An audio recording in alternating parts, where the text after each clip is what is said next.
Hey there, piece of shits. Welcome to episode 28 of the Flow State podcast. Today we're chatting to a very good friend of ours, Mr. Jaron Morley. He's been on the show before with Dr. Tommy Russell, but he's back today to talk about his program, his Honest Personal Training, and some more stuff. What else do we talk about today, Jaron?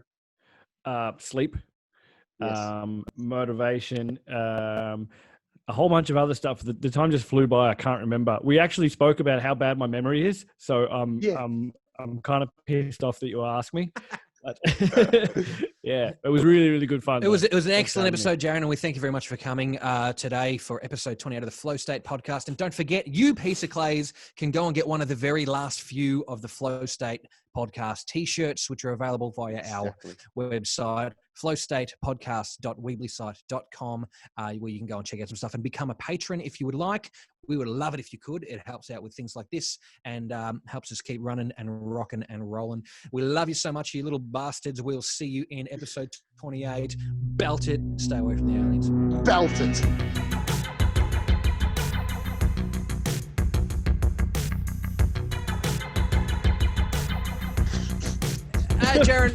Jaron Morley. Focus. Sorry. How are you? I'm good, mate. How are you? Good. Cody, how are you? I'm good. Good to be back here via Zoom, doing another Zoom podcast because the times are tough here in Victoria. And right. I'm sick to death of it, to be honest. But hey, we're going to keep the podcast rolling out every week. Should we have our masks on now? Actually, can it go through? Can it go through microphones? I don't have a mask, but I've got this camera bag. Yeah, I think we. It doesn't matter what it is, just as long as you cover your face holes, boys. Yeah. And they can't. Just looking at us three guys, I like to imagine that every set of headphones in the world is the exact same size, and then you can just see what size our actual heads are. Look at the size of Jaron's head; it's tiny. Look at that. Yeah. I got a small. So, Jaron, also tell us why we're drinking kombuchas right now. Well, you and me. And I are doing a 6-week challenge that I've created through Honest Personal Training. Fuck off with your beer, Cody. Fuck off your beer, you loser. You're such a slut, Cody. I want one. Give me one. Give me one of them pale ales. Give me one of them colonials. So what are you guys doing? You're doing you're running a thing? A 6-week lockdown challenge. So 6 weeks of personal training, 6 weeks of diet programming, 6 weeks of exercise programming, and 6 weeks of coaching calls. That's 24 weeks. That's a lot of weeks. No, 6 weeks in total, boys. The winner gets their money back. So it's a challenge. So it's not a typical weight loss challenge. It's more of an attendance challenge, lowering in BMI to make it fair. And just who's putting in the most effort. And the winner gets their money back. So far, I like to think that's me. I've been kind of keeping the community. I think you have, yeah. I've been representing because I want people to do it. I want people to fucking tell me I'm an idiot for doing something wrong. So, and your PT business is called Honest Personal Training, and I'm trying to reflect that by going, okay, guys, I'm gonna tell you everything that I'm doing, whether it's right or wrong. Please help me by telling me I'm wrong. Like, I was saying to you, the first week is going to be, for me, not 100% correct because I don't want to waste cash. And that means eating the groceries that I already have in the house. So I'm going to do my morning breakfast, which is the bacon and eggs that I really enjoy. Excuse me. Kombucha gives you gas. Then I'm going to do my chicken salad lunch. Awesome. And then for dinner, I'm going to clean up whatever I've got left. Normally have. Yeah. Exactly. And normally it's, oh man, that kombucha. And normally it's reasonable stuff. But Jesus Christ. I mean, without giving too much away, because not everybody's in the thing, and you want to keep a little bit of info so people can get into the challenge. Well, that is true. Who can join? Can anyone join now, or do they have to wait for the next thing? We're 2 days in, so if anybody wants to join, depending when this is going to air, if anybody wants to join tomorrow night, they can. Wednesday night. Anybody wants to join, they can. We'll only be 3 days in then, so they'll be half a week behind, but that's all right. That's all right. Yeah. We'll get around it. Definitely get on board. Yeah. Something to do while we're in this 6-week lockdown. Something to keep you honest and keep you motivated. I think that's it because you got to have something. Don't you? Yeah, something to do. Even for me, I like to work out, and just at home, it's so hard to get motivated. But if you've got a community of people talking to each other, like Broden said before, we're in a big group chat together, how's everyone doing today? And everyone's like, oh yeah, not bad. Or one person's like, oh, I hadn't, done this. And it's sort of, we get around each other, so. It's better to have people to bounce off than, it's self-motivating, like someone just to say, hey, you come and let's talk to you at the gym about that thing. You're like, oh yeah, I'm going now, but at least I get to talk to Jaron or whatever. Something to just to add to it, because otherwise it can be pretty like, oh fuck this, especially in such a time where everything's just like so shitty at the minute. As opposed to what it was like at the end of last year before shit all hit the fan. It was so sort of take for granted how good things were, and then here we are. So you kind of need to reground yourself and reset and make sure that you're going on the right trajectory again. I've certainly taken a hit, I think. A lot of good stuff. It didn't stop a lot of good stuff happening in my whole life. I just bought a new house and stuff, but you just feel like you're losing that routine and that and I think routine's really important in getting your mental state right. For me, it is doing the same shit every day, waking up at the same time and getting your coffee in, and then resetting and having your daily routine. Yeah. When you don't have that, you can get real sort of scattered, and you find yourself playing PlayStation till 2 or 3 in the morning, and you go, oh shit. Yeah. So definitely, if you don't have to get up in the morning, which a lot of us don't have to at the moment, because as you guys know, I've just come back from overseas, and I'm just on job seekers right now. It's hard to get full-time work because places are closing down. And, so if you don't have to get up in the morning, pardon me. Oh, that pooch. Why did everyone drink a before the podcast? My reflux.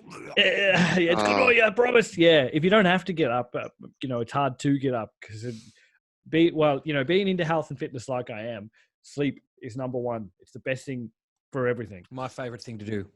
Yeah, and it's like, I just read an amazing book on it called Why We Sleep by Matthew Walker, and it's just sleep is so important. So now that I know that, I wake up in the morning and go, oh, I feel like going back to sleep. Well, I know it's good for me, so I will. It's literally like, like eating a salad or whatever and wanting to eat more because everyone loves to sleep. So sleeping sick, man.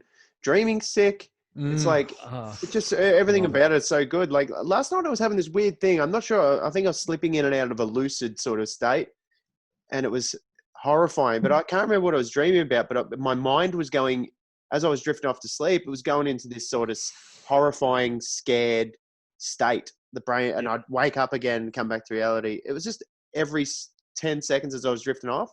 It was shitty. Yeah, but I don't know what was happening. I wasn't having like a lucid nightmare experience. There was nothing that I can remember. It was just sort of, I was drifting off. I'm like, oh, fuck, everything's bad. Oh, what's going on?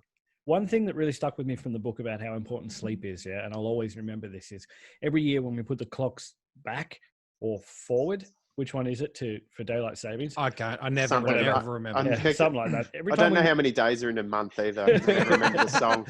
Like 20 odd. Every time we move the clocks forward or whatever to gain an hour of sunlight, we see an exact 24% increase in heart attacks because of that hour's lost sleep. Right. Yeah, right. And every year when we turn them back, we see a 24% on the dot decrease in heart attacks from that 1 hour of sleep extra that people get. So that just goes to show you how important sleep is. And another thing, people who are sleep deprived, which is 6 hours or less, tend to eat up to 200 to 500 extra calories a day. And it's not because they are awake longer so they can consume more. It's their brain purposely seeking out calorie-dense foods for energy.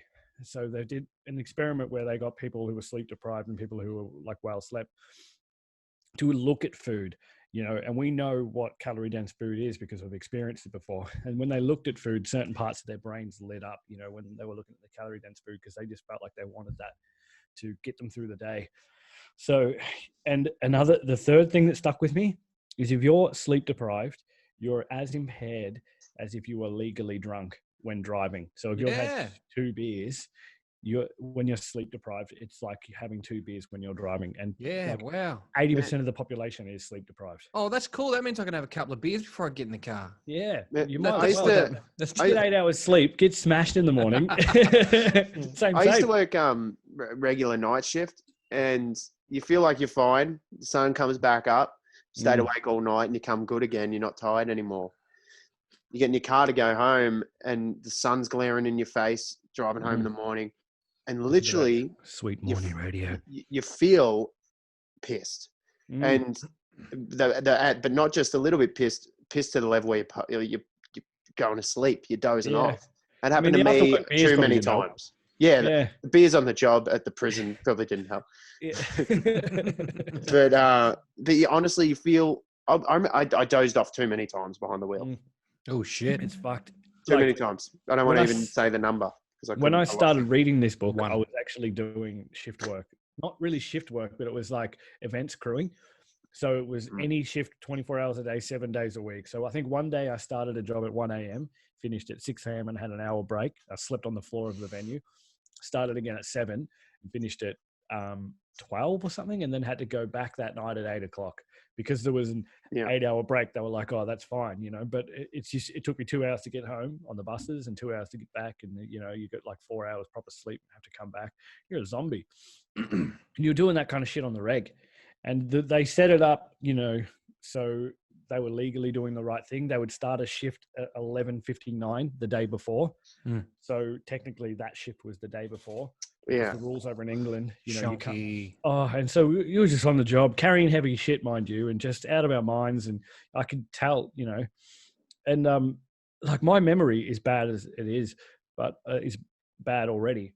But another thing, I'm just telling everybody the whole book, so you don't even need to read it. But another thing that was in this book was there's a system in your brain called the glymphatic system. It's kind of like the lymphatic system, but in the brain. And every night when you're sleeping, J at the start. Exactly. Yeah, they just added a G. Snoop Dogg appears on this one. And every night when you were sleeping, glymphatic fluid flushes your brain and cleans out all the byproduct of the processes in the brain during the day, kind of like the exhaust system. Yeah. And if you don't sleep, that glymphatic system doesn't flush out, and the stuff sets hard as amyloid plaque, and you can't get rid of it. After one night of sleep, you just can't get rid of it. And so they are linking that to causes of Alzheimer's and dementia and stuff like that. My memory is awful already. So me too. Yeah. So sleep in, boys. Sleep in as much as you can. Fuck work. Fuck a job. Sleep forever. So do you think that's why people get that don't sleep as much are kind of crankier? Or people who stay up, say on methamphetamine or something like that, are kind of a bit. It's probably the meth too. You know what's really interesting about that? Sorry to cut you off, but because my memory's terrible, I'll forget it. It's because you don't get enough sleep. Yeah, well, that's it. But when people are sleep deprived, like terribly sleep deprived, their brain needs NREM and REM sleep, so it'll actually try and get that during the day, in the form of hallucinations, because you need to dream. Yeah.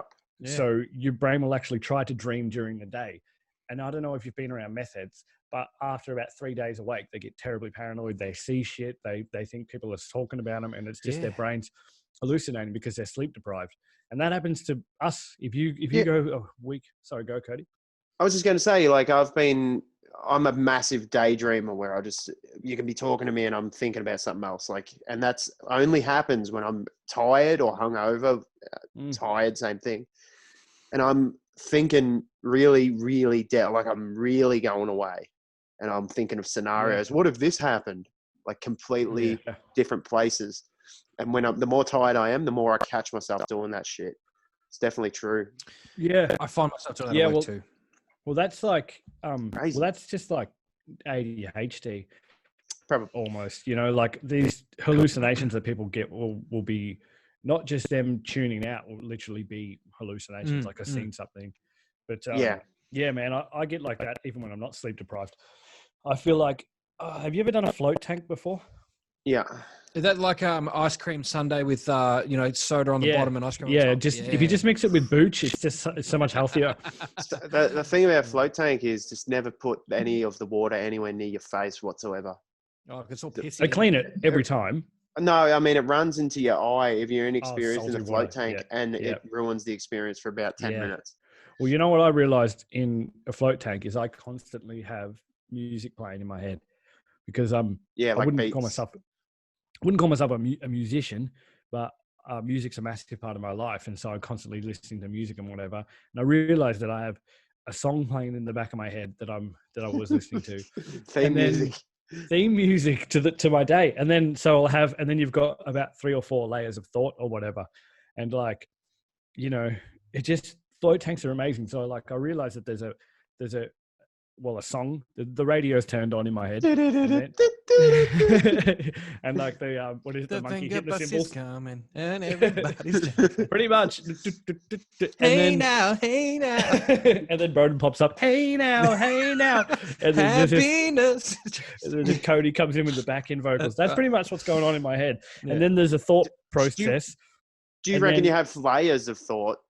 Is that the way you? Definitely, yeah, definitely. And then what I was getting at was there's the thought, and then there's the observation of those thoughts, right? The analytics of those thoughts, and then there's an observer. It's like that branching off. It's ridiculous. It's like you just realize how many layers there are to you, and you can achieve this through meditation. Like viewing these through meditation, or these float tanks are great. Well, float tank is a form of meditation, yeah. Well, it's completely shutting off any distraction whatsoever. Yeah. And when you, it took me about 15 minutes to get set up. And then before, it seemed like the float tank went for 15 minutes. It was a 90-minute float, but it seemed like I went 15 minutes because I tuned everything out. Yeah. I was in there for 2 hours. Time doesn't really flow in the same way when you're in the flow state, because you literally do go into that flow state because you block out all distraction, and you just. I literally had no thoughts. It's a pod too, isn't it? You're in a little pod. Yeah. Because you have a shower. You're in a flow state pod. Yeah. Hey, yeah. Right. And you're naked as well. Yeah, you get naked. You get naked, and the water is like body temperature, and it's full of salt, so you float, and you literally you don't know where you start and where the universe begins. And so you got to set yourself off the wall so you don't bump into them, because every like 15 minutes you bump into the wall or your head hits the thing. You got to really set yourself. Trying to relax, knocking yourself out. Yeah. So you reckon when you're in the tank, you have these different layers of thought, right? Well, you can concentrate on your thoughts more. Yeah. I feel like we've got them all the time. Because I've been doing Sam Harris's Waking Up course, the meditation, and he talks about like that. Yeah. He says, observe your thoughts. Yeah. Separate yourself from your thoughts and observe them. Yeah. You know, and put them in the same space that you feel sensation. Like if you've got pain in your knee, that is in the same space that you have your thoughts. So it's all just consciousness. And you know, it's really, I do a bit of breath work as well, like Wim Hof's breath method, and I try and do that at the same time. And you don't realize how complex your thought system is. Does he give you like a number to how many layers of thought he reckons that there is, or is that just your sort of hypothesis? Who's that? Sam Harris? This guy. Yeah. Because you know what else has layers? Shrek. An ogre. Ogres have layers. That's right. So did you ever get worried about Shrek? Don't ever bring Shrek up on this podcast. Shrek is nothing but a big, fat, Scottish, green, broccoli-eared, potato sack wearing, leather vest, donkey befriending, swamp dwelling piece of shit. Is he actually Scottish? No, he's a Canadian guy doing a racist accent. Oh yeah, but they're not black, so it's not racist. He's green. Okay, that's how that works. He's green. Sorry about that, guys. I needed to say something. It was dwelling on. Yeah, I knew that was coming. On that note, our friend Billy Stiles went into a float tank, and he reckons that when he goes into a float tank, he can write entire comedy shows. No shit. Yeah, that's how he sorts out all his material. As he goes. That's amazing. And it works for him. Billy's like the best comedian I've ever done gigs with. Yeah, he's great. He's so I don't know. I kind of natural. I kind of found this about your comedy as well. Like, it's terrible. No, no, fuck you. This meeting's over. No. He's got that same like what is it? Like blank kind of. The jokes just come out dry. That's it. I couldn't fucking think of that word. Dry. And I remember when I first started seeing you, it was just that. It was like, oh, this bloke's just talking to us. And then the next minute you're laughing. It's the same thing. Yeah, it's my favorite thing. It's my favorite style. Yeah. I love it. No, I mean, I normally just laugh when you talk to me in general, even when you're not joking. Pure shit. Yeah. No, but that's interesting to be able to go in there and like have all this material that's not sort of, and I've done it, written, and you don't know where it ends and where it should start and where the punchlines are. Get in the float tank, be locked on to just only that thought. You just throw out all the other layers for an hour, and you just, the background music is like really motivating to write a. Yeah. And you end up getting out of the float tank and go, geez, that was actually easier than I thought. All I had to do was stop getting distracted. Where do you go to get one of these things, man? Because I feel like I can't There's a couple in Bendigo, a couple of places. Yeah, really. They won't let me in there now, though, will they? No, just you in general, not because of COVID. They probably just wouldn't. I went for one yesterday, but I said, can my friend Broden come? They said, that guy? No, fuck that guy. The water's salty enough. No, because I reckon it's good. I have a big hard time. Where's this going? I have a hard time getting into that zone because, like, I mean, I had a week off at the start of the year, and I had a great time. Went to Adelaide and did a basically comedy show, which was a trivia night, which was awesome. So I was up there for 2 hours having a giggle, making people laugh and that shit. And then the next day chilled out and then drove to Broken Hill from there. And within this couple of days I was in Adelaide, I had time to chill out and wind down. By the time I got to Broken Hill, it was time to get all my shit ready. Made this song, shot this video clip, came back, put it out, had a great time, went back to work, and then all of that just disappeared. Like, I don't have it anymore. I had a couple of days off. I had half day Friday, Saturday off, Monday off. And I only felt like at the end of that Monday that I would have been ready to get back in here and maybe play something. It takes me like days. Your creativity can get absolutely sapped from work. And that's why I quit my job at the all the places. Because I felt like... Just quit all the jobs. I just quit all the jobs I had because it's just like, I want to make shit, you know, and I can't. Because I'm getting frustrated with people every day, and I might be thinking, it's okay after work when I knock off at 5, I can do comedy then. No, I'm pissed off now. It doesn't happen. I'm not in the mood. It never happens. Especially if you're swinging a shovel all day as well. Yeah. Well, that's too, because then all you want to do is go home and rest now. You can't even train. It's like a balance, right? Where it's like work doesn't piss you off. You can enjoy your job enough that it doesn't sap you the rest of your life. Yeah. You can go and train. And then you can go and achieve the shit that you want to do creatively, because we're privileged enough to be able to be creative. We don't have to get home and march 20 miles to get a bucket of water so the family doesn't die and shit like that. Maybe in Huntley. Actually, I do have to get the water tonight. You got to go and get some internet for the family. Yeah, I got to get it in a bucket. That's what it's like. Ladling internet into my house. That's why Jaron and I landed in this situation. Well, me personally, Jaron's been keeping it up. But man, like, just as a quick background on us three, I suppose, is a few years ago when I was looking to get into a bit of fitness, having a real bad time. Jaron gave me a hand, took me to some boxing stuff, was where I met you, Cody. That's right. And you know, I've been happy ever since, which has been great. But the problem with that is after I got back from that 1 week holiday, I mean, I'm still happy. I'm very happy, but the viewers may have noticed an expansion in my cheeks and stomach, which I'm fine with. You just got smaller headphones, didn't you? Just get smaller headphones. But the thing is, I'm quite happy. I feel really good. It's a little harder to breathe, but it's routine, man. But that's it. Is the routine changed? It's because now I went back to work straight up. No probs, just be at work and then come home and do podcast stuff, which is the only thing that makes me happy. Oh, it's not the only thing that makes me happy, but it is my most fun creative outlet. And the best part about it is I've been okay with not doing any of the music stuff because we've had this. We pumped out hours and hours and hours worth of fucking awesome shit. It's challenging at this point in time too, with all the shit's going on in the world, to find regularity. Because it's also chaotic and no one knows what's going to happen next. So I think you'll find that more people will feel more people when we come out of this, when we do, that it's all going to be, people are going to be much more motivated to get their creative shit going. They want to start the band or, you know, be a comedian or, you know, go and do that open mic, start training, start jiu-jitsu. I feel like more people, I hope more people will be willing to just in case we get another pandemic in 2 years' time, I want to do this so I don't have to have another year of doing fuck all. Yeah. You know what I mean? Doing fuck all. Well, that's where we're at. Like, I can't, like, for me personally, I felt like my jiu-jitsu was I was most motivated in before all this happened. And I was like on a good trajectory of that. Yeah. I'm completely deflated on it now. Like, it's taken everything out of me. The momentum's completely gone and I'm just plonking now. So it's disheartening in a way. It's like, shit, do I even want to go back? Of course I do, but I don't feel like it at the minute. Yeah. I was feeling, the strongest I've ever felt and the best at jiu-jitsu that I've ever felt as well. And then bam, national pandemic. I was almost going to get global. Sorry, global. I was almost going to get my, it's happening outside of Australia. I was almost going to get my purple belt. Well, I felt like it. And I've just been after that for so long. It's getting embarrassing now that I should be a purple belt. And then, that's right. You're a failure. That's fine. Everyone fails at something. Failure. Well, I was going to say too that that's why just momentum killing.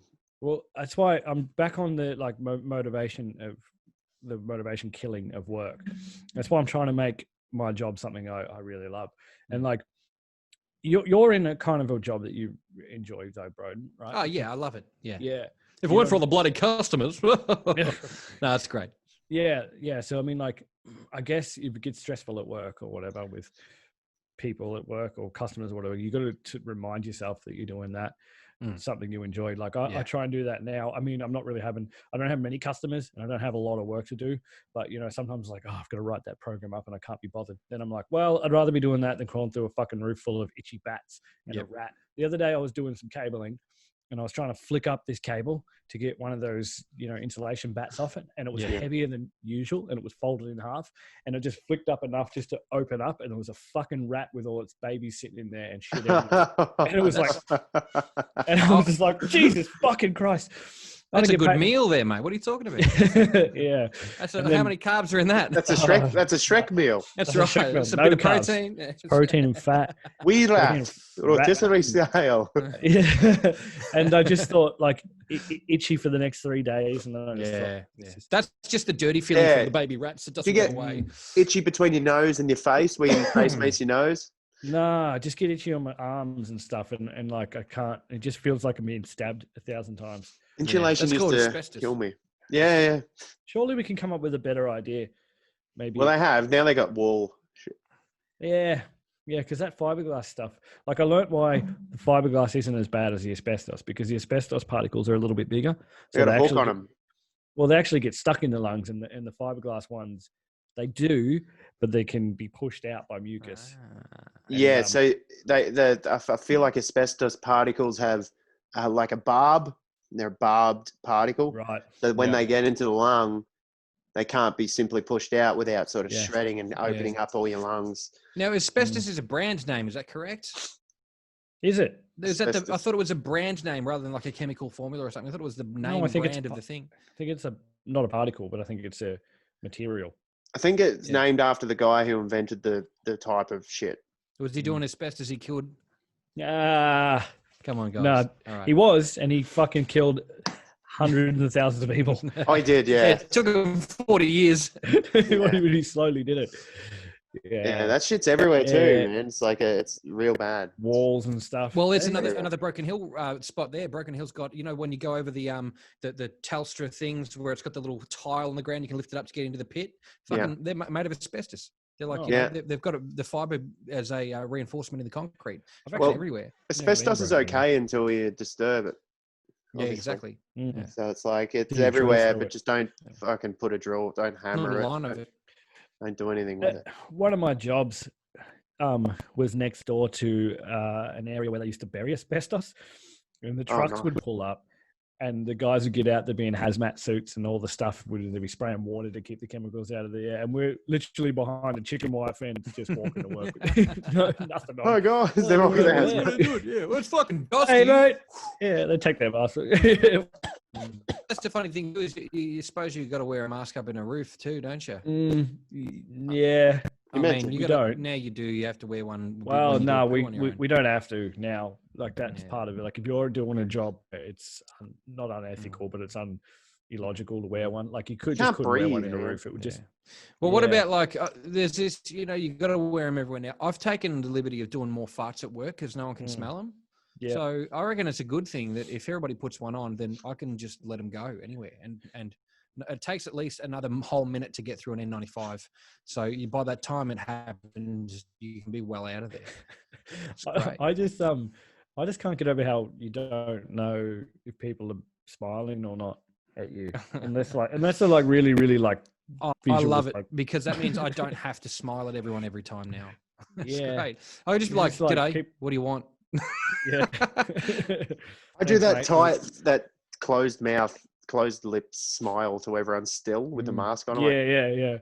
And that blow through the nose. To the old lady. You only do it to elderly ladies to make sure that they know that you're not a threat. Yeah, I do. I literally do that to old people when I'm walking down the street. It's okay. I'm a good young man. I'm one of the good ones. Give me all your money. Yeah, just kidding. There's a thing that I notice that people do, just especially young males, is they just tighten their face at you. They go, yeah. Now I just, if someone comes in to make it look like I'm smiling, I just open my eyes wider. Yeah, just squint that's gonna be a new thing. Literally people's facial expressions are gonna change because we're gonna have to try and talk over the mask. So people are gonna be, and once the masks go, if they do ever go, people are gonna be smiling like this. Yeah, everyone's gonna be super animated above the nose. Raised eyebrow. That'll be the new smile. Oh shit, man! I suppose the Rock is in business now. You can smell. Everyone can smell what the Rock's cooking. I can't do that. How do you do that with your eyebrows, Jaron? Can only do it one way.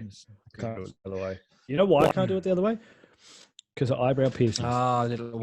Weigh your ear down, weigh your eye down. No, I don't have them in. They just killed all the nerves. And then back when I was boxing, I got split open a few times. So there's no nerves in there now. Speaking of boxing, Jaron, you were in 2 weeks accommodation courtesy of the Australian government when you returned from London. Do you mean domestic violence? Or boxing? No. Well, I'm getting to that. Did you at any point have a security guard come and have sex with you? Multiple times. I thought that was the COVID-19 test. Yeah, right. That's what he kept telling me. Yeah. Kept putting it in my nose and all the way to the back. Right. And I just thought it was normal. Right. Yeah. So 3 times a day. But tell us about your 2 weeks in hotel quarantine there. What was the go? How did you get your PlayStation there? That's the most important part. Well, because we moved back from England, I just had my backpack. So my backpacking backpack. With a PlayStation in it. I put a PlayStation in it because I knew that was going to go straight to, because we checked that on the plane. So I knew that was going to go straight to the hotel with me. Where did you buy the PlayStation? Oh, I just had it in England. Oh, so you bought it when you went over there, or did you take it from Australia? No, I bought it when we went over there. I just like to think that you backpacked around the world with a fucking Sony in your back. No. So because we were based in London, we just had a house there. So did you have to use a little adapter converter when you got back? No, I just changed because they're only AC in, just straight AC into the back. So you just changed the cord. Just change the cord, yeah. Because there's two smart, man. Because we're 240 and they're 230, I think. So, or we're 230. You just got to change the plug hole. Just change the old plug hole, and it worked. It was the best idea ever having that, and the internet next to the airport. It was the best. I can imagine. It was 200. I think it was 200 down and 230 up. Oh, that's ridiculous. I mean, it's laughable compared to the rest of the world, but it's very good. So, because we were playing with you a little bit on there, and you were like, "Shut up! No one knows I'm back yet." Yeah. So we had to do do a bit of reconnaissance. Yeah, being secret. Yeah. But, so what happened when you got there? Tell us what happened when you got on the plane. So we flew straight to Perth, which was about 16, 17 hours, and then we had to wait on the plane for another hour. We weren't allowed to get off; they just refueled, and then we flew to Melbourne. We had to wait on the plane for another hour because they let a roll at a time, and then they had to get checked for temperature, checked for make sure, blah, blah, blah, everything. And then when we were finally let off, we went through about 3 or 4 checkpoints with all the information about everything and signing things, health checks. And then we got on a bus, which was police escorted to the hotel, which was across the road. So, the what's the one at the airport there? Whatever. Is it a Hyatt or is it a Hilton? It's a Hilton. Park Royal. Park Royal. Yeah, the Park Royal. That's it. Yeah, so the Park Royal. So we got on the bus and we went, wheel, and we had to wait on the bus for another hour because they only let 2 people off at a time. And then we finally got to the hotel, and it was fucking can't remember what time. And then, we were literally in the hotel room for 2 years. The door... 2 years to what felt like 2 years. Fucking imprisonment. Yeah, we're still there actually. So this is the roof's falling down. No, 2 weeks. Couldn't leave. The window didn't open. You couldn't even go for the hallway for a jog. The guard actually came in and did the COVID test. But it wasn't too bad because we're in there with Britt. I was in there with Britt, and so we just had each other's company. And what are you laughing at, Jones? What did you say? The security guard came in and did the COVID test? Yeah, straight rectally. back of my throat. Yeah. Yeah, I think you missed that part. Your headphones are off. He's asking me. Yeah. If he got sexually assaulted or had intercourse with a security guard. Yeah. Because I just heard everyone's like, yeah, the COVID test goes all the way to the back of your throat. So I was like, oh, this must be the COVID test then. Okay. Yeah, sorry. I had to check. I had to fix my internet connection. I'm having massive issues here. That's right, boys. We've got you clear, so. Yeah, and and that we tried to keep a really good routine. So we got up in the morning, we did a workout, and then stretch, meditate, whatever. And then I just did a bit of work on my computer, and then I would practically just play PlayStation for the rest of the day, and then order a bottle of wine and drink in the bath. It wasn't free? too bad. The wine? Yeah. No. The wine was ridiculous. It was $50 a bottle. Really? $10 bottle of wine. Oh, horse shit. It sucked, and it was cheaper to buy a bottle of wine than it was beers. It was $10 a beer with a $5 door charge. Oh, what? $5 to bring it up to the door, and what the fuck? I know. Criminal and shit. they fed us 3 times a day, but we got bored, So every now and then we would order food, and we tried to order pizza one night, and hang on, you can't charge $5 for someone to walk up a flight of fucking stairs. Back to that, yeah. It wouldn't cost that much to post it to yourself. Exactly. You can understand $5 to get Domino's delivered because of the fuel and the delivery driver. To walk up the stairs from the fucking restaurant with a stubby. It was ridiculous, yeah. So I'd get Dan the bottle of wine. Yeah, it's got nothing to do with him. Direct fault. Yeah, it's his fault to park oil to ripping people off. Fucking forward the bill onto the government. He gets a blame for everything else. He's a Nazi. Yeah, we tried to order pizza one night, and I had to ring around like 4 different pizza restaurants. They were like, "No, we don't deliver there," and it was like they were 10 k's down the road, and it just should have just jumped out the window and gone and got it your bloody self. I know, right? Yeah, that was a nightmare. Turns out you didn't have it, so yeah. Well, you could have. Funnily enough, my test results never came back. Maybe maybe you're the cause of it everywhere. But look, this is the thing. You just got falsely imprisoned. Is that correct?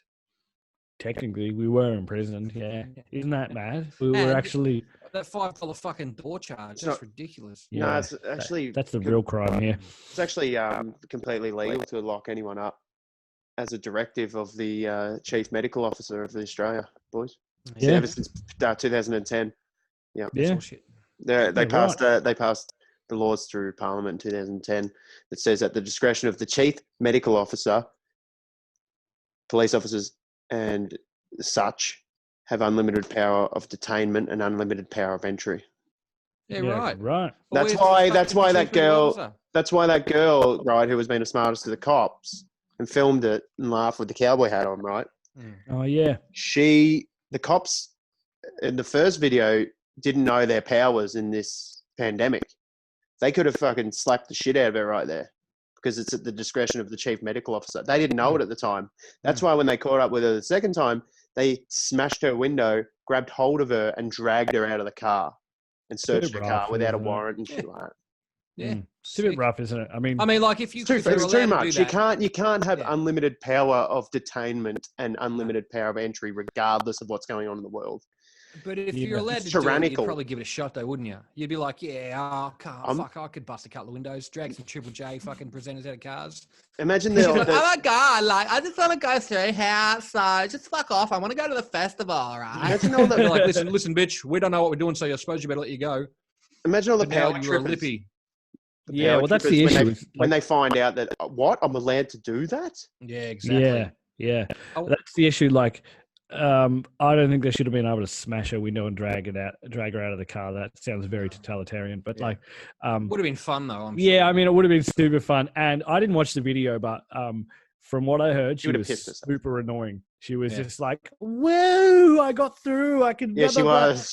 Yeah, she was such a piece of shit. that would have made me want to drag her out of the car and arrest her. But I mean, there's some people out there that have to be fighting for our rights, because this is how you look at it. I hope so. Like if to us this is not normal, right? But if we were to have kids now, this kind of environment would be normal, right? And so that's just one step. And then to their kids, having a chip in their forehead that scans you every time you leave the house will be normal, right? And then it just it's a step by step by step by step. It's like and be it.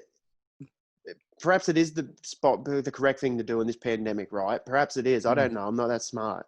But what I do know is that people who challenge the views and the current shit should not be shut down and censored and be removed off Facebook and stuff like that. People with alternative views should be listened to and debated with, and then we can work out really the truth instead of just going, oh, don't listen to that. He's crazy. Right, you know what I mean? And that's what happens. Anyone who goes, I don't think the masks do anything.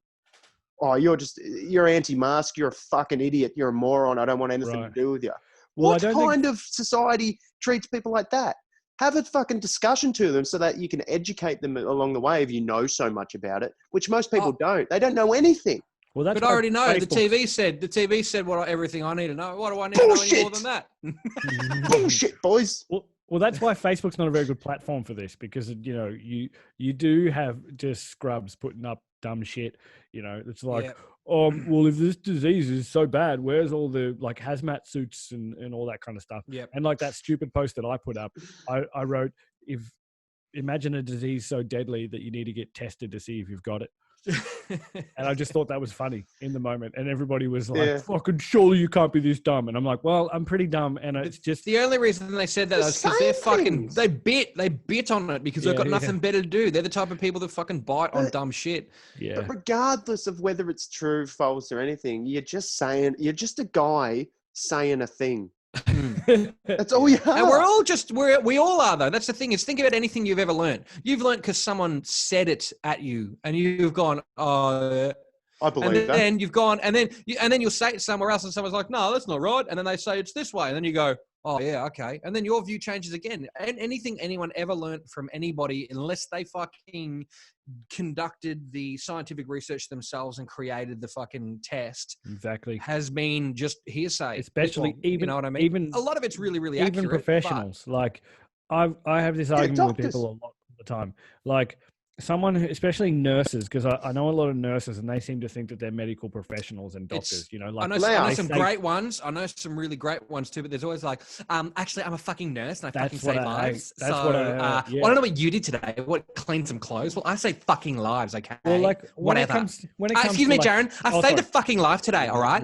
I'm working in a high-risk environment, okay, every day, and I fucking save lives. I know more than doctors do. So if you've got anything wrong with your skin, you come to me. Don't go to a fucking doctor, all right? I'm a fucking nurse, okay? I save fucking lives. Just on that topic before you jump in, Jaron, I just want to say I worked in a prison, a medium security prison for 3 years, and now this is what I truly believe. I feel like there's no more dangerous job than working in a triage and emergency room on a Saturday night at any place in Australia.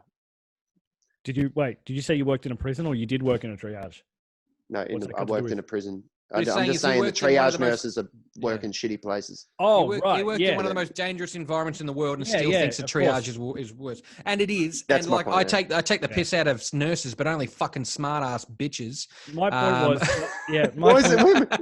No, I know some, and like I say, 94.5. I reckon you've got a personal one. I do. I really do. Let's say 86. Let's say 81, 78.5% of them are really, really good, and then you just get that other little fly through of extra little fucking assholes that think they're the fucking best. And I appreciate what they do. And I hope when I go in there with a gunshot wound to their head, they're not the ones that fucking serve me.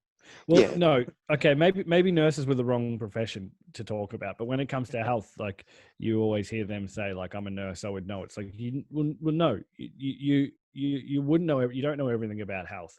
And, sometimes doctors don't even know anything about health. Or you hear like hairdressers, for example, be like, you say something about hair and they're like, well, I would know, I'm a hairdresser. It's like, well, not really. I'm an audio technician and I fucking don't know what that thing does behind road. No idea. I struggled to set this up just because I'm a health professional. I'm a PT, but I don't know I couldn't properly tell you how to do a squat properly. But then, because like I've done a course with people, the same course, yeah. And at the end of it, I come out thinking that I know less than I actually do, right? But then other people are like, I'm educated, I would know, like I'm actually qualified. And so got the tickets on themselves. But the thing is, if you think you know more than somebody, you know less than you think you know, because there is a fucking warehouse full of shit that you don't know about the one thing that you think you know about. Yeah, anybody who actually has, it's good to know what you know, but really, really to appreciate and understand what you don't, instead of just asserting your shit as if it's authoritarian, then you're fucking wank. Well, that's the thing about health too. It's so hard. Like literally, the more I learn, the less I know. You know, and it just gets worse and worse. But then I talk to people about it, and like, God, you know so much. It's like, how do you learn? No one this said stuff? that to like, you, Jaron. You just want to tell everyone. You just want to say it. I get asked all the time. It's You're like such a good boy. You pay all your bills and you do the dishes. You're such a good boy. It's like the people on Instagram that's like they're always doing the stories. Like, yeah, people always ask me. It's like, no, they don't. You've got about 200 followers. People are always saying what a good boy I am. People are always like, wow, you're so attractive and your dick's so huge. Why are you so great? People are always saying that to me. Like, yeah, I just can't walk in a room without getting told, wow, he's got a massive dick. It just always happens. People are always saying it. Yeah. I just say I don't like the people who offer their alternative views, even when they're not that extreme. It's just like, well, maybe this. What do you have to say about this? And people shoot them down, and they say you shouldn't be talking. I want to know. Cody and I talk about this all the time, but there's a big thing going around, and it's like, hey, you can't make an informed decision until you hear all sides of the argument. It's like, that's impossible, man. There's no way you can hear all sides of the argument. You don't have enough time to spend looking at all sides of the argument. All you can do, and that's the thing, is all the best that we can do right now is go, look, these people want us to put a fucking rag on our mouth. We better fucking get on with it. Just because I have to go to make money to keep the fucking heat running, you know what I mean? Yeah. To keep the fridge full. I don't have a choice. I'd love to be able to stand up and be like, no, fuck this. And I know I'm just one man, and I know that, like, you know, you can be one person and you can get all this stuff done, but at the same time, I've got to pay the fucking bills, man, and I've got to show up there. I'll stick it to the man when it's more appropriate, but like, you know, I'm a millionaire. Yeah, fuck the man. But then, like, that's the thing is, hey, tradies are millionaires, dude. Like, the millionaires are nothing. Billionaires are the new millionaires. It's unachievable. But like, you know, if you own fucking 2 properties, you're a millionaire. That's the thing about it used to be survival, right? Knowing you have to be confident in what you know, because it's that or death, you know. So it's like, that's where wives' tales come from, and you know, what do they call, like, cultural stories and stuff like that, because they've done a thing a certain way and they survived that way, so they tell the stories that way. Yeah. And although they may be meta truths, they're actually true, you know, in theory. So when we learn, you know, when people get so passionate about their views, it's because they have to. It's what cognitive biases is, cognitive dissonance, and like their own biases. That's what it is. Is because you have to be right in order, you know, to survive.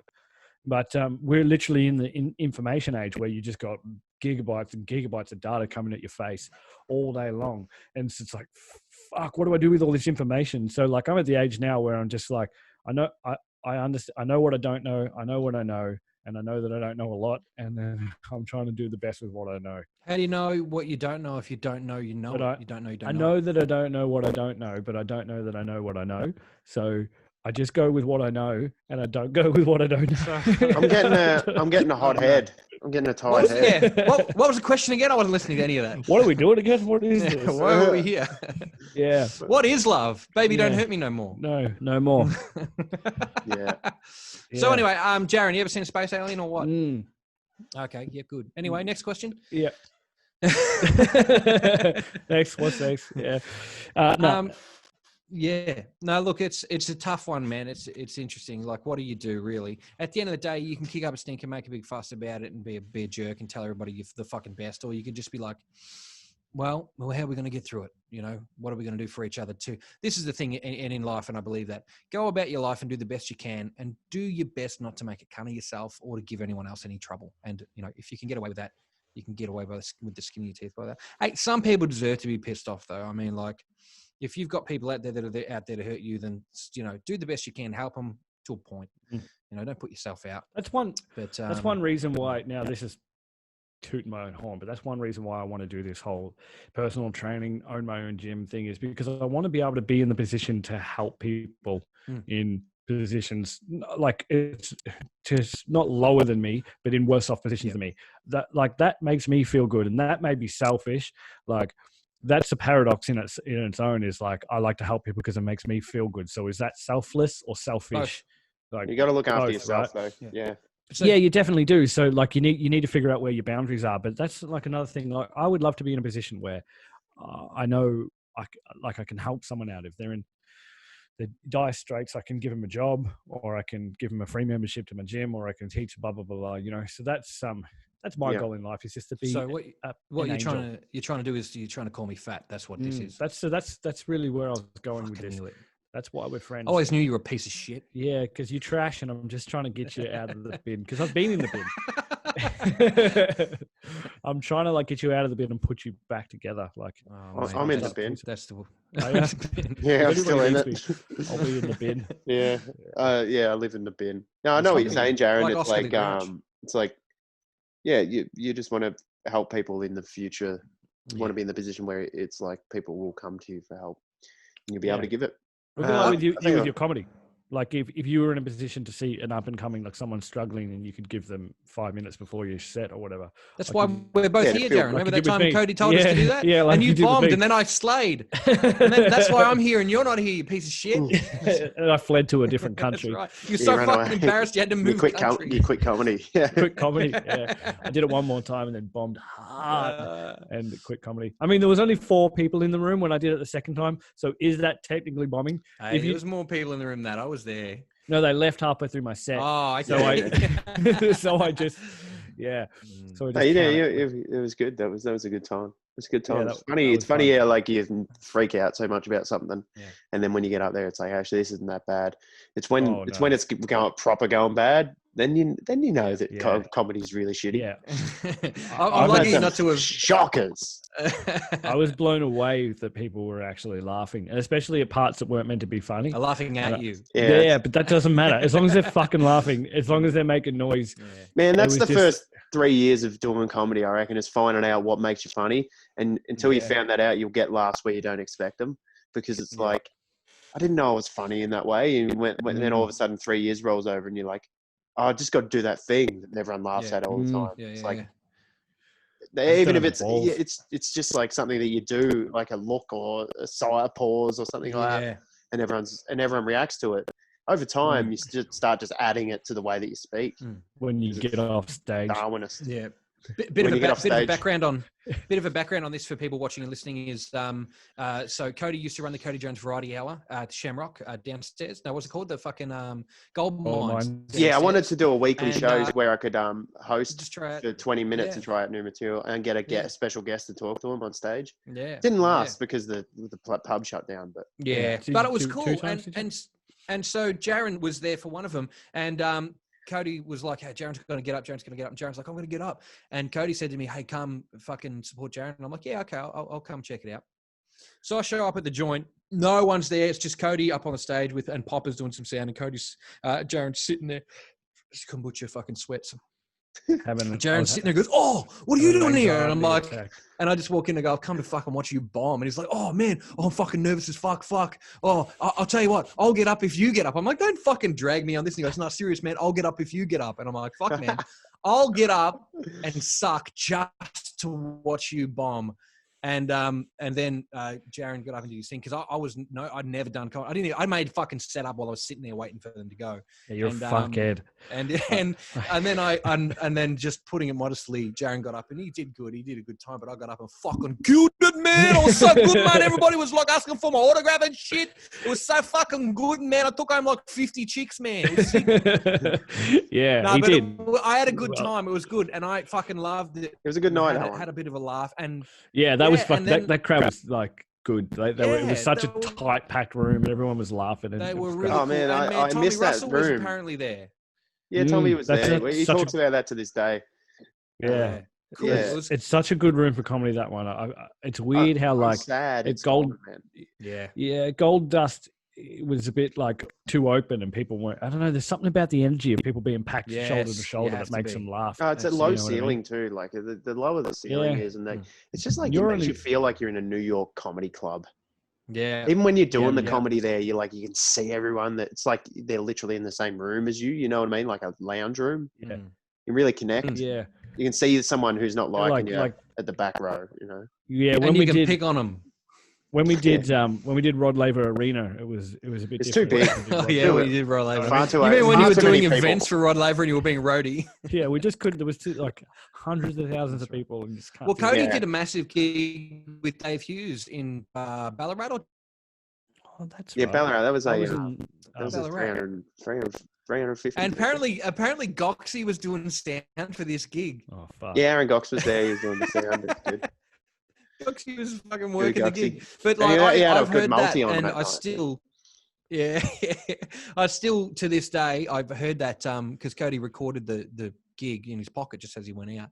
Fuck man, he was killing it. And that's the thing is that a lot of these guys coming up out of Bendigo, the only thing they need is a bigger stage with more people there. That's all they need. Definitely. Like their fucking material's solid. Yeah, environment's huge, man. You know, as you know, for live music as well. New people. Is when honed material and new people. Yeah. I go to Cody's gig. Well, you know, when I'm back before we could, I would go to Cody's gig all the time, and I heard the same jokes. And for some reason, I'd still fucking laugh. Every now and then, I would like give him a bit to throw in there, and I'd just get pumped when he would do it. I'm like, oh, we spoke about that. Yeah, true. Yeah, and it. Good when it works. Normally my parts would bomb, but no. I think there was one you give me once that really actually did bomb the joke. I think. I think it was the humanure one. Yeah, humanure. That one. It just no one got it. I was like, okay, yeah, that was and it ruined the flow of the joke. I was like, I think I mentioned that you gave that to me. Did you? Yeah, I can't remember. Had to shift the blame shift. Comedy's fun. It's shitty that I haven't done it in so long, and it's going to be hard for every comedian getting back into it. But yeah, I feel like when it does come back, like I was saying before earlier in the podcast, it's like I'm extra motivated to go out and actually put in a bit more effort now. Yeah. So in a way, it's been a blessing in its disguise because it's like, well, while the iron's hot and we don't have to be locked in our house, let's get out and make some funny material. That's right. How much material have you written? I threw everything out and I've got like 3 jokes. Oh, yeah. But they're really long ones. Yeah, they go for 25 minutes. 3 20-minute jokes. One of them's just a story about that time you bombed at the... and the last one, I'm just going to play this podcast.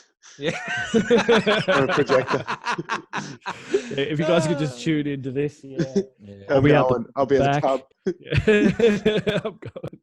But man, like, you know, I don't want to have a crack. I want to have a crack. As soon as we're ready to go, like as soon as we're allowed to fucking be somewhere, you know, Cody and I've got a ton of ideas of shit we want to film as well. So, you know, after having a bit of a chat with Dean, I'm still buzzing about last week's episode with Dean Eliotto. Having a chat with Dean, he gave us a bit of a boost in inspiration by saying, like, you should fucking film something, man. You should do some shit. Like you've got a couple of, you know, we've got a couple of these, you know, we've got one of these each, the DSLR for anybody watching, like a little Canon. I've got a 600D. You got a 650D or 700? Or 700. 700. You got 700D. And look, if you're shooting a movie, you're not going to shoot more than fucking a few minutes at a time. These things will shoot for half an hour. Anybody who's interested and wants to have a chat about cameras, give us a yell. This little lens on it is the Canon 50mm lens, and that thing's very cinematic looking. It's really good for, like, if you're a beginner filmmaker and you want to get something that actually looks a little bit movie-ish and you don't want to have to do too much work. You pull focus on a 50mm lens and you can shoot for a couple of minutes a scene and make it look really cool. And Dean's like, just fucking go and do it. Just do something. It doesn't matter what it is. Just write something and then go and shoot it. And man, 100%. we got I some couldn't cool agree ideas. more with that philosophy of like, make anything and make it good. You know what I mean? It's like, even if you have to make it up on the spot. People are limited, and this is what happens, especially in comedy too. Like, they limit themselves by saying, "Oh, I can't do that because it's, you know, I just can't do it. I wouldn't do that." And all these, like, they put so many limits on themselves where it's just like, just go out and do it. And if it's no good, just put it in the bin. Exactly. You don't have to show anyone. If you want to succeed, only show people this success. It's very easy. Do 150 songs, for example. 10 of them will be good. Just show the 10. Just show the 10. You don't have to show everybody all the times you fuck up. Jaron, do more gigs. They'll get better. It's I'm sorry. I'm giving you way too much. It's exponential growth. That's all it is from doing it. I mean, I reckon I'm a fucking great comedian. I'm just scared of getting on stage. I'm already good. I'm just terrible at getting on stage. No, I was so scared. My watch has a thing in it that if my heart rate goes above 130, it sends me a message saying, "Are you fucking You're dead? You dying? Are you alive? You all right?" And it was going off that night. Yeah, that night. And I was just, I don't know. Even when I was fighting MMA and kickboxing and all that, I obviously not scared of fighting because I would do it in the gym all the time, 6 days a week or whatever. It was literally just being in front of people. I would much rather do MMA again than I would do comedy. It's just like you don't want to look like a dickhead in front of people. Once you expel the idea that anybody gives a fuck about you, do you know what I mean? You got to put that away. You got to stop thinking that people actually give a fuck about you. When you start doing it, you think, everyone's gonna be at home in bed going, "Oh, what about that dickhead comedian who made that joke that didn't land? Oh, the rest of his set was okay." Yeah, that's nobody is in bed talking about you. You fucking That literally was going to be one of the jokes in my third set was going to be about how nervous I was. And that was going to be one of them. It's like, not anybody from that gig is going to go home and be like, "Remember when Jaron bombed? Fuck that guy. I'm going to go to his house." Nobody's going to do that. But nobody cares. There's so many people. Not like you put a Netflix. Except, it's not like you put a Netflix special out and that was shit. Everyone give you bad unless you're Amy Schumer. Over again. Yeah, unless you're Amy Schumer, then people are actually thinking about that. Because that's the thing is she had plagiarized a lot of stuff, didn't she? Yeah, she's terrible. She stuffs faces and talks about her vagina. Yeah. Well, so do I. But like, that's the thing is that a lot of people who speak publicly always say this, is that if you think about people's fears, a lot of fears obviously is like dying and shit like that, but speaking in front of people. But once you can, I'd rather die. That's the thing is that, like, I don't want to sound horrible to anybody who doesn't like public speaking or anything like that, but fucking get over yourself. Not everybody thinks about you. You know what I mean? But it's the fear of being judged. And the people who have fear of being judged tend to be the people who normally judge. Not saying that you're a judgmental prick. Just implying. I've heard another theory. And I like this one better. Okay. Is that you're a massive puss and everybody hates you? Yeah. No, I have a massive dong. No, it's that the more intelligent people can think about all the things that can happen, like all the possibilities that'll happen, and so they come up with more ideas. Yeah, like hypochondria. Yeah, but they tend to be more intelligent. Okay. So I'll go with that. All right. So Jared's just too smart to do comedy. That's the problem. Yeah, I'm just too intelligent. To be on stage because I know what everybody's thinking. No, How come Bill Hicks got so far? Yeah. He was just a big dummy. That's why he didn't know anything. He was just making guesses. He was just big druggo, big bloody drug-taking druggo. Just always full of rage. He was funny, man. Like, he just had a good style. But that's the thing. Sorry. There's a point in his career when everybody just got him smashed on stage. He was younger though. So that was the thing that.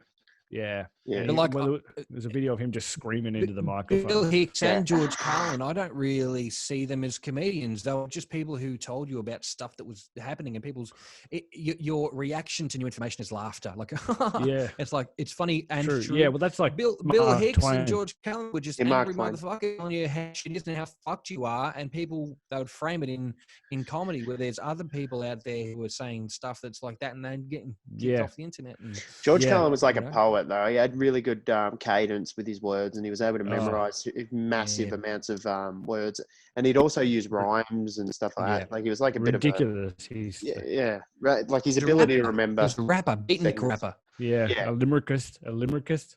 Yeah, is that a word? I just made that up. Let's keep it though. Much limerickist. A limericist. There you go.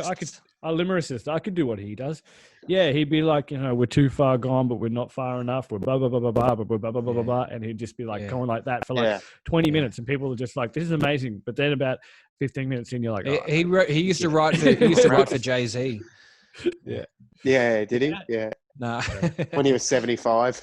Yeah, that's right. Back in the day. God, he got old quick in the end of his career. George Carlin's topical at the moment because there's a new Bill and Ted movie coming out this fucking month, the 28th of August. And 28th of August, I think it is. George Carlin's going to be in it. Yeah. Because he was Rufus in the original too. Yeah. Superimposed into the I would imagine, yeah, and they've got someone who does his voice. Well, they're not going to dig him up and... Yeah, exactly. Yeah. They just pull in lines from... Yeah, they put in lines from other movies. He was in, is like, I don't know, if it gets me a couple of miles, I'll take a shot in the mouth. It goes from widescreen to square real quick. Yeah, but so he played Rufus in those movies, which was the guy who gave him the time machine, gave Bill and Ted the fucking time machine. Yeah, and apparently he's going to make an appearance in this movie somehow. I'm really interested to see what he is, because I'm a huge fan of Bill and Ted and Above His Winter. Pardon me. Keanu Reeves, I would love to see the movie because he kind of looks like he phoned it in, but I don't think he's got a whole lot of expression left in his face anymore. No. So, he doesn't have any feelings, good or bad. That person. Keanu. He's just kind of there, isn't he? He's just there. Yeah. I've got a lot of time for Keanu. I reckon he's really nice. Humble. I reckon he's on the good end of the internet. Is he not? Yeah, big time. He is. Yeah. Well, you met him. No, I never met him. No, sorry, I didn't hear that. I was too busy talking. He got the good end of the stick of the internet. You know, all the memes about him. It's kind of like Chuck Norris. Like Chuck Norris isn't that tough, but he ended up with all these good jokes. Yeah. I'm trying to think of someone who's on the wrong end of that. Oh well. Where do you want to go? Everybody else except for Chuck Norris and Keanu Reeves, I guess. That's it. There's a lot of people out there that did a lot of bad stuff that kind of deserve the stick that they get. You know, and that's the thing is, I think Keanu deserves the stick that he got because he was a good dude his whole life. Oh, there we go. Nickelback. They don't deserve the shit they get. I reckon they're a great band. They're smart in their marketing. They wrote a heap of shit songs for the radio that people get into, that they can sing along to, but the rest of their music is really good heavy rock.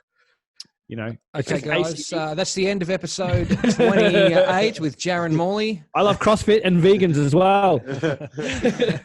That's the end of the life of Jaron Morley. You're right. They do have some good heavy rock songs. It is the same. It actually is the same as CrossFit and vegans. Yeah. This was another joke I was running. But, you know, like 90% of vegans are just virtue signaling wankers. And the other 10% are doing good. I reckon it might be reversed. Yeah, to be perfectly honest. Yeah. No, look, that's not a very funny joke, Jaron, because you had to explain it. Okay, so you know, I fucking save lives, all right. Jesus, fucking hell, what are you doing? Writing your stupid little jokes. Well, CrossFit is a great way to get fit. It just cops the brunt of the storm because they fucking run down the sidewalk carrying a desk or some shit. And people are trying to have brunch. So what the fuck are you doing? We can see you're working out, all right? Just 2 steps back to Nickelback there for a second.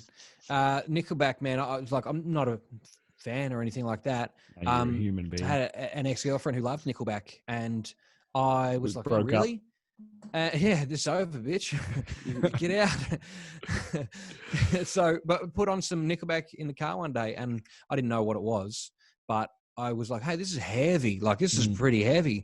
And then it came on to one of the ones, that you hear on the radio. I'm like, what the fuck is this doing in here? Be alone. Look at this photograph. Every fucking time I do it. They call it underbite rock. Oh, and it's called Yarling. Yeah, but right. we do this one song in the cover band called Never Again by Nickelback. And I first heard it and I've gone, this sounds like, I remember when I was 15 trying to write songs. And then I listened to the whole song and I'm like, it's very blatantly a domestic abuse story. Yeah. But I listened to that song and read through those lyrics. I'm like, this is pretty fucked up shit. This is pretty heavy in that regard shit. And the song wasn't too bad either. So well, there's more like Because of You, which is a really, really heavy song. Yeah. That's about watching his best friend die of drug overdose. No, I think that's another one. But they're all quite heavy, And then the rest of them are just about sex. There's literally a song called Sex. And what's it about? Sex. And is it a song or a movie? What? Is it a movie or a song? No, a Nickelback song. Who wrote it? What? What's the band called that plays it? Nickelback. What's the song called? I'm fucking so confused right now. What's the song called? Sex. What's it about? He's being like he's being silly. He's making fun of you. He's being silly. He's pretending he's going to. It's like what time is the free? What time's the free? You know, what time's the free thing at 8 o'clock? Where is it? When I put that post out about free boot camp tomorrow at 8 o'clock, and then at the lake, and then every class after that is $10. And then someone was like, "Why would you say it's free and then say it's $10 down below?" And now I'm doing Broden's mimic voice, but it's like I was like, dude. Because, and then Cody's like, probably because it's free, bro. I mean, maybe, you know, and they're like, potentially because it's free. What time is it and where is it? Yeah. What time? Speaking of which, Joe, we should probably wrap it up. But first of all, we should say, as this is coming out Wednesday, this is Wednesday now.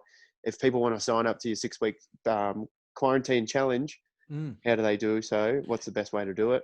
Look me up on Facebook or Instagram, Honest Personal Training, Honest PT, or my Weebly website. I actually don't know it, but just look me up on Facebook. Honest Personal Training or honestpt.weebly.com, I'm pretty sure. Yeah. Get involved. Get into it. Good price you get. What do you get with the 6-week program? So it was $20 a week or $120 for the 6 weeks. And like I said, you get 6 weeks of 6 weeks of personal training and diet plans and weekly calls to, you know, work on your motivation. Because I find that that's the hardest part is like, if you just lay all this stuff out and go, all right, go do it. Most people will just get 2 or 3 weeks into it and get bored. So I do a weekly call on Zoom where we talk about everything. And you have all your programs worked out, and I help you through your diet and I help you through everything. So sweet. That's right. The winner, because it is a challenge, the winner gets their money back. That's right. Now, and you also get to be in a chat with Jaron and yours truly, and we share each other pictures of our food. Yeah, and there's lots of banter about it's good. Heroin or something. I think was the first one. Jaron's missus tried to get me to make her breakfast this morning. It was for some reason she was at Broden's house. That's right. So, as long as you're eating healthy, I don't care what you're doing. Things I want to make jokes about that I won't. Right end of episode. Time to wrap it up. But thank you, Jaron, for coming on. Thank you for being here, because if you weren't here, we wouldn't be here. So we appreciate it, mate. Awesome. Thanks, guys. Thanks, Jaron.